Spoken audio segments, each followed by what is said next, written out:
Lands and Natural Resources Minister Samuel Abu-Jinapor is giving stern warning that the enforcement of anti-illegal mining measures will be pursued relentlessly without any regard to any political, social or economic standing of persons involved in galamsey. Now, government has come under intense criticism in recent times over claims that there is a lack of political will to crack the whip on illegal miners, especially foreign nationals, including the likes of Aisha Huang, a Chinese national accused of engaging in illegal mining. In a bid to address these concerns, the Lands Minister is telling us today that a meeting was organized to engage the Ministerial Committee Against Illegal Mining, which made a number of resolutions. So let's tell you about that, because there are some key instructions contained in that statement from the Lands and Natural Resources Minister. We just might want to bring you excerpts of that statement as we have it. First of all, pointing out that there's obviously a meeting that took place today, which happens to be Friday, where the Ministerial Committee on illegal mining has actually made some engagements together with the Deputy Chief of Staff at the Office of the President, and it also includes the Local Government Minister for Decentralization, Rural Development. We also do have the Chief Director of the Ministry of Lands and Natural Resources, and also some Chief Executive Officers, including that of the Minerals Commission and the Forestry Commission.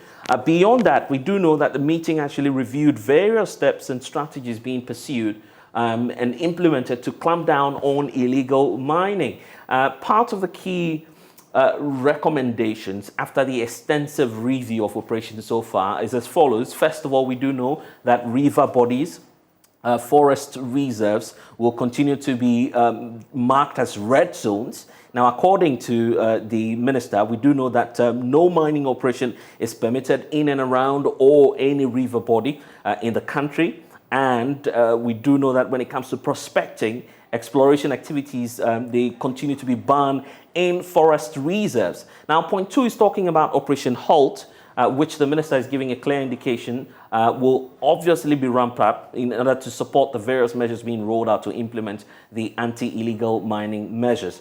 And then the enforcement will definitely be pursued relentlessly without any regard to political, social or economic standing of persons who are involved in illegal mining, because clearly this was raised in the Aisha Huang case. So we're getting some sense there from the minister that in terms of the pushback against illegal mining, that will be done, quote, with candor and utmost good faith. So that's the assurance coming through from the minister. Beyond that as well, point 4 is also raising a number of issues that the minister intends to deal with, which has got to do with the way forward and what it is that may be happening in the coming days in terms of scaling up military support for the boots on the ground. And part of them, we do understand, will involve the use of military force. And now we do know that the Ghana Police Service will be accompanying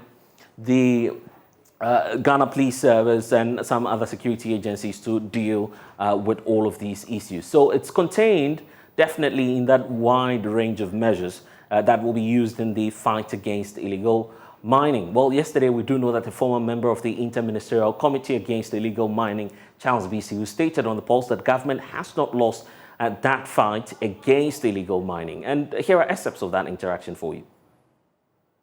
We got intelligence that she's come back within a week or something like that. And I reported it to Tiwa. And then Tiwa, I think, sent her men. And then by the time they got there, she bolted. That's what happened. So that was the first time. And this, at this time, you were in office. So that, yes, that should have been around August? I can't remember. Right. I mean, I didn't know you were going to, but I know that something like that happened.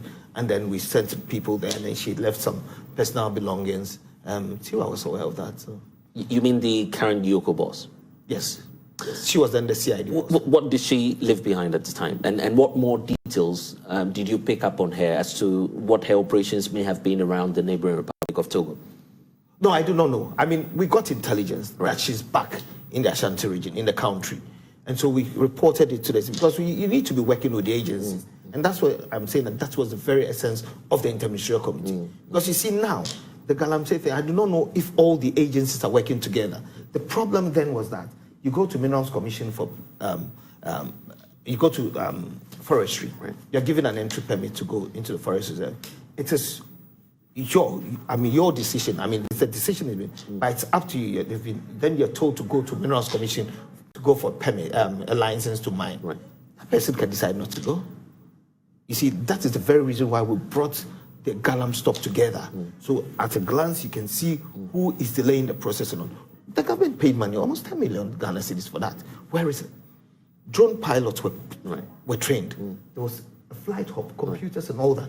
That when we did the testing, and 144 of them went to civil aviation. At the point that we trained them, I remember that when after training them, that some of them couldn't pass because they had liver problems, eye problems, young people. Then I actually was able to establish a correlation between the mining areas and certain diseases. Right. So I spoke to Professor Frimpong, and then I said, maybe we should get the Ghana Health Service involved with into doing another research for these areas and all that. So a lot of things with that. I spoke about the tracker, the Elembele case could have been solved easily because it's just a matter of sitting there with the European Space Agency and all that. When we're doing the vetting, the small-scale miners can talk about that themselves.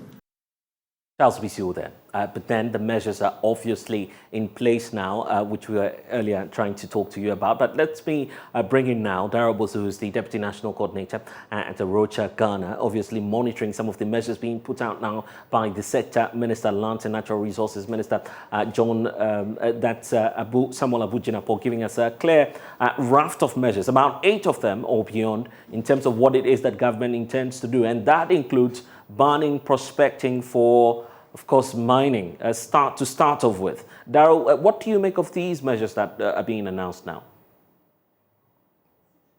Very much, Blessed. And I need to say that we are not amused at all because these measures are no different from what came out of the recommendations from the 2021 regional level small-scale mining dialogues run across the country. Again, a lot of the things there is a repetition of what he himself, the minister, said in April, where he also announced the ban on mining and prospecting in forest reserves across the country. I only see him reiterating all the things he has said before. And I even have some issues with the committee set up now to really look at the issue again, because it's the same people, same officers, same institutions doing the same thing over again. That's instructive because they're calling that the ministerial committee against illegal mining. Except that there's a change in the nomenclature. Exactly, now, right? Exactly. I don't even know when this was convened and when this was made published. We are just hearing about it in this press statement. And also the problem is that I don't see Water Resources Commission, which is also a very key agency that is needed to be at the table when this is being done. I don't see any civil society organization in this discussion as well, because we have left all of this discussion to these same agencies for the last 5 years since this government took office, and we've not seen any headway in this fight. So I'm really it's the same team on the ground, the same team preferring the same issues they've been talking about for several years. Now let's look at one of the key ones. The first one, for example, and we'll be rolling that intermittently so that our viewers can go along the points that you're raising. So yes, let's start off with the first one that you're talking about.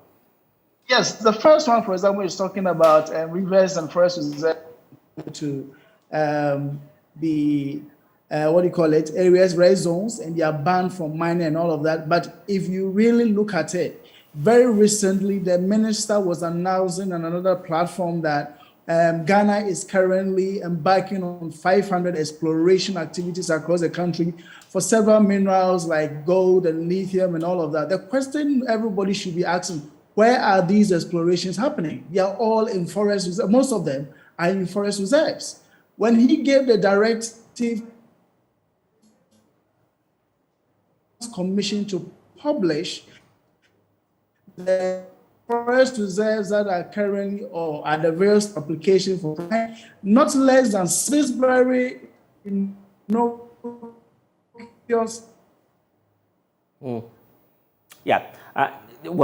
Yes, and I'm getting the sense of the point you're making. In fact, it's a good time to also bring on board Some more measures, for instance, that are being pointed out in that statement. For instance, point four talking about the